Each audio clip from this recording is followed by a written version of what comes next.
اعوذ باللہ من الشیطان الرجیم بسم اللہ الرحمن الرحیم واصنع الفلک بأعیننا ووحینا ولا تخاطبنی فی الذین ظلموا انہم مغرقون۔ اور آپ ہماری نگرانی میں ہماری وحی کے موافق کشتی بنائیے اور ظالموں کے متعلق ہم سے کوئی بات نہ کریں کیونکہ وہ ضرور غرق کیے جائیں گے۔ اس آیت مبارکہ کے ضمن میں اللہ تعالیٰ کی صفات متشابہات کا ذکر احادیث مبارکہ سے چل رہا تھا۔ آج اس کا اگلا حصہ عرض کرنے کی سعادت حاصل کر رہا ہوں۔ یہ حدیث پاک جو ابو داؤد شریف کے اندر بھی، سنن ترمذی شریف کے اندر بھی، سنن ابن ماجہ شریف کے اندر بھی اور مسند امام احمد کے اندر بھی موجود ہے، حضرت عباس ابن عبد المطلب رضی اللہ تعالیٰ عنہ بیان کرتے ہیں کہ ہم رسول اللہ صلی اللہ علیہ وسلم کے ساتھ ایک کشادہ ریتیلے نالے میں بیٹھے ہوئے تھے۔ اس وقت ایک بادل گزرا اور آپ نے اس کی طرف دیکھ کر پوچھا، تم اس کو کیا کہتے ہو؟ تو ہم نے کہا سحاب۔ آپ نے فرمایا اور مزن؟ ہم نے کہا مزن۔ ان دونوں لفظوں کا معنی بادل ہی ہوتا ہے۔ تو آپ نے پوچھا کیا تم جانتے ہو کہ آسمان اور زمین کے درمیان کتنا فاصلہ ہے؟ تو ہم نے کہا کہ ہم نہیں جانتے۔ آپ سرور دو عالم صلی اللہ علیہ وسلم نے فرمایا ان کے درمیان 71 یا 72 یا 73 سال کی مسافت ہے۔ اور اگر ہم جامع ترمذی شریف کی حدیث پاک کو دیکھیں تو اس روایت میں ہے کہ 500 سال کی مسافت ہے۔ اسی طرح آپ نے ساتوں آسمانوں کو گنا اور ساتویں آسمان کے اوپر فرمایا کہ ایک سمندر ہے، اس کی گہرائی کا فاصلہ اتنا ہے جتنا 2 آسمانوں کے درمیان فاصلہ ہے، اور اس کے اوپر پہاڑی بکروں کی شکل کے 8 فرشتے ہیں۔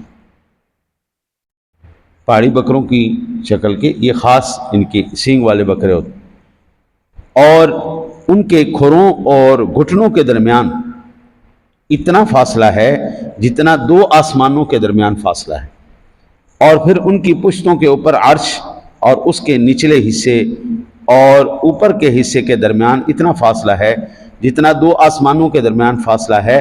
پھر اس کے اوپر اللہ وحدہ لا شریک مستوی ہے۔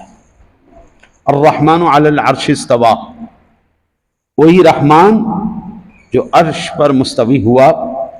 اب یہاں پر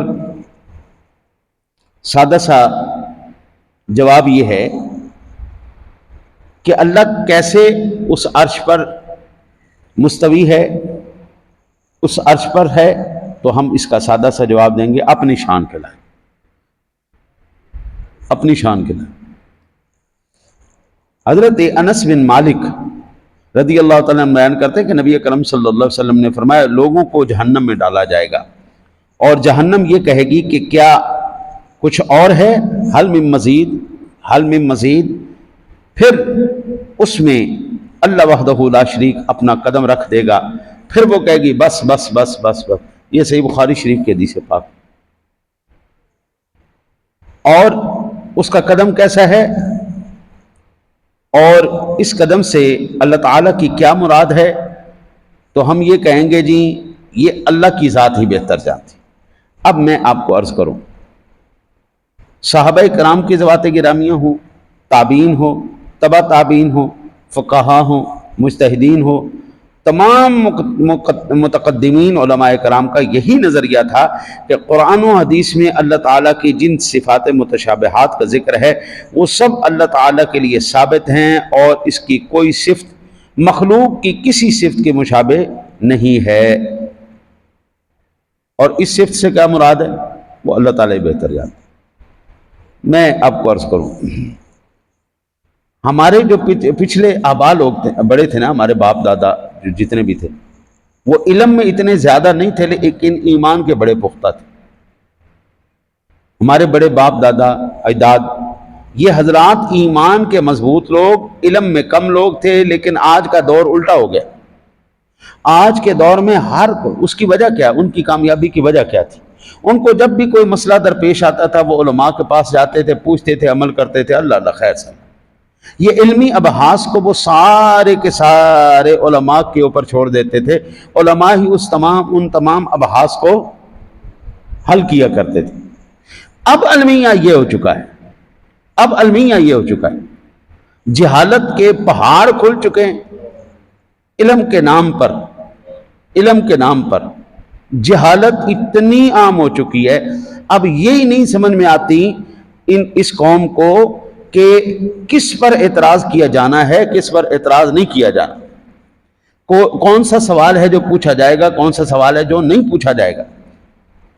اس لیے پھر متاخرین نے، وہ جو اسلام پر طعن و تشنیع کرنے والے لوگ تھے اور مسلمانوں کے ساتھ وہ مذاق کیا کرتے تھے اللہ تعالیٰ کے، وہ جی تمہارا خدا تو ایسا ہے جس کے ہاتھ ہیں اور پیر ہیں، اس کے چہرہ ہے اور اس کی آنکھیں ہیں، وہ ہنستا ہے، وہ چلتا ہے، وہ نیچے اترتا ہے، اور یہ تمام چیزیں جسم کے عوارض ہیں۔ جب ایسے اعتراض کیا انہوں نے، تو پھر جو متاخرین علماء کرام تھے انہوں نے پھر اللہ وحدہ لا شریک کے ان تمام صفات متشابہات کے بارے میں ان اعتراضات کا جواب دیا اور ان کی صفات کی تعویل کی۔ متاخرین کیا کہتے ہیں کہ اللہ تعالیٰ کا جو ہاتھ ہے اس سے مراد کیا ہے؟ اس سے مراد قوت ہے اور نعمت ہے۔ اس کی آنکھوں سے مراد اس کی نگرانی اور حفاظت ہے۔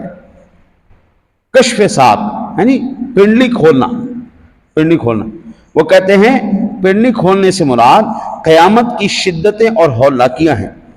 اسی طرح انہوں نے جہنم میں قدم رکھنے کی یہ تعویل کی کہ کسی چیز کو اپنے قدم کے نیچے رکھنے سے مراد اس چیز کو ذلیل کرنا ہوتا ہے، اور یہاں یہ مراد ہے کہ جہنم تیزی اور تراری دکھائے گی اور کہے گی کیا کچھ اور زیادہ ہیں، تو اللہ تعالیٰ اس کو ذلیل کر دے گا۔ ہنسنے سے مراد یہ ہے کہ اس کا راضی ہونا ہے، اترنے سے مراد اس کی رحمت کا متوجہ ہونا ہے، اور اللہ تعالیٰ آپ کی خیر کرے۔ سو متاخرین علماء کرام نے اس کی تمام تعویلات کی اور ان تمام اعتراضات کو دور کرنے کی انہوں نے سعی کی۔